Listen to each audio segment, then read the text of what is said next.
Lihat penutupan perdagangan hari ini di mana IHSG berada di zona hijau ya. Ini berhasil untuk ditutup tetap berada di zona hijau di 8.936,75 meninggalkan lowest level di 8.913,51 pada perdagangan hari ini. Kita cek sektoral, Chef.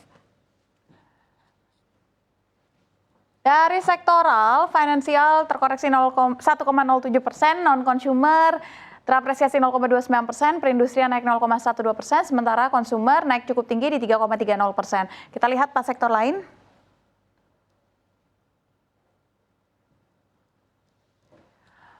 Hanya infrastruktur yang terkoreksi 1,08%, sementara apresiasi tinggi dialami oleh bahan baku dan properti di atas 2%, dan energi nyaris 1%. Kita lihat tiga sektor lain.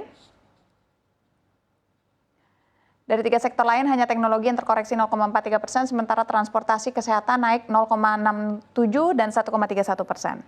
Kita ke rupiah versus dolar Amerika Serikat di pasar spot saat ini. Kita pantau untuk Anda di mana rupiah diperdagangkan di nilai tukar 16.795 rupiah per dolar Amerika Serikat atau melemah 0,06%.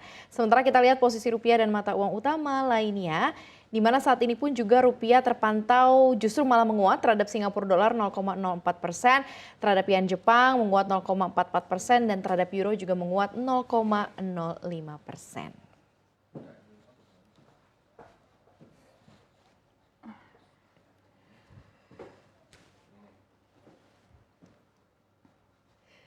Ya, ada beberapa hal yang menjadi perhatian para pelaku pasar nih, Syafinas, dan perlu untuk disimak karena ini mungkin akan menjadi keputusan berinvestasi di pekan depan. Kita mulai dari China ya, di mana inflasi konsumen China naik ke level tertinggi dalam hampir 3 tahun di Desember.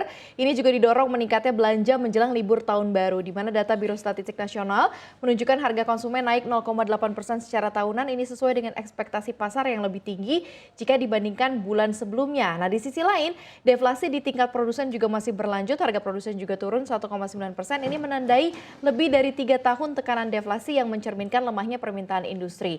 Harga barang konsumsi tahan lama juga terus menurun meski aktivitas manufaktur mulai membaik dan indeks PMI juga kembali ke zona ekspansi. Para ekonom ini menilai ya bahwa tekanan deflasi ini masih membayangi. Iya, krisis properti yang berkepanjangan dan lemahnya konsumsi juga membuat stimulus pemerintah sejauh ini belum bisa mengangkat permintaan secara signifikan.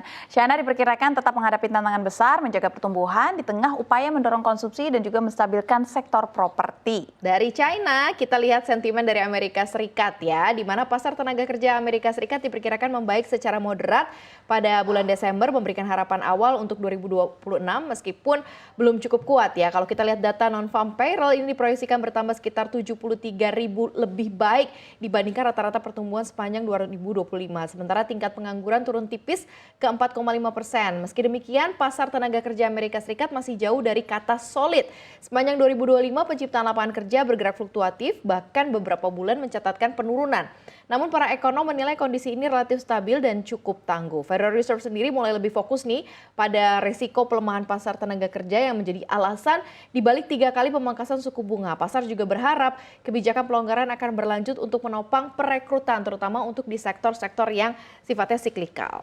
Iya, dan kedepannya pertumbuhan lapangan kerja diperkirakan juga akan tetap terkonsentrasi di sektor kesehatan dan pemerintahan. Sementara perusahaan lebih memilih mempertahankan karyawan melalui kenaikan gaji, bonus, serta investasi pada peningkatan keterampilan. Secara keseluruhan, 2026 diproyeksikan menjadi tahun yang stabil meski penuh kehati-hatian. Ya, sekarang kita ke Indonesia di mana IHSG menunjukkan tren bullish kuat di awal pekan termasuk mencetak rekor tertinggi baru dan menembus ke level psikologis 9.000. Rally awal pekan ini banyak ditopang juga oleh arus modal asing positif dan sentimen Januari effect ya tampaknya terjadi nih menjelang akhir pekan. Pasar agak sedikit koreksi teknikal sambil ambil untung begitu ya sehingga indeks bergejolak dan berakhir lebih moderat. Cuman yang menarik yang perlu kita catat ternyata banyak saham-saham atau stok yang diborong oleh asing. Kita mulai ya, kita punya PT Bank Rakyat Indonesia ini menjadi saham yang paling banyak diborong oleh asing gitu ya, bahkan sampai ke level 188,3 miliar. Kalau kita lihat juga Rukun Raharja ini juga banyak dibeli asing, Petrosi, Astra International, Bumi Resources, Barito Pacific, Telkom Indonesia dan Merdeka Cooper Gold termasuk deretan saham yang banyak diburu oleh asing.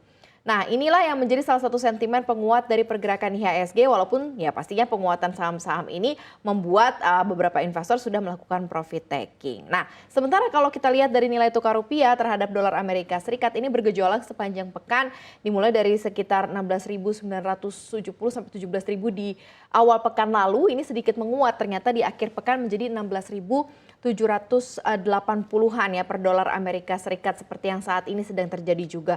Rupiah ini menunjukkan tren menguat tipis menjelang penutupan perdagangan mingguan setelah sempat tertekan oleh penguatan dolar beberapa hari sebelumnya. Di pasar keuangan domestik ini terjadi juga volatilitas arus dana asing. Walau asing masih mencatatkan net buy di saham tertentu, aliran dana ke pasar obligasi justru cenderung berhati-hati sehingga mengurangi pasokan dolar di pasar domestik. Ketidakpastian global mulai dari dinamika geopolitik hingga arah kebijakan ekonomi negara maju mendorong investor bersikap risk off, memilih aset aman seperti dolar Amerika Serikat, US Treasury yang berdampak negatif justru bagi rupiah. Nah, awal tahun juga biasanya diwarnai kebutuhan dolar untuk pembiayaan impor, dividen, dan repatriasi laba yang meningkatkan permintaan falas dan juga memberi tekanan tambahan pada rupiah ya. Demikian untuk market fokus kita hari ini. Ya, disclaimer on, tidak ada tendensi mengajak atau membeli saham-saham tertentu. Kita akan lihat nanti pergerakan dari IHSG di pekan depan.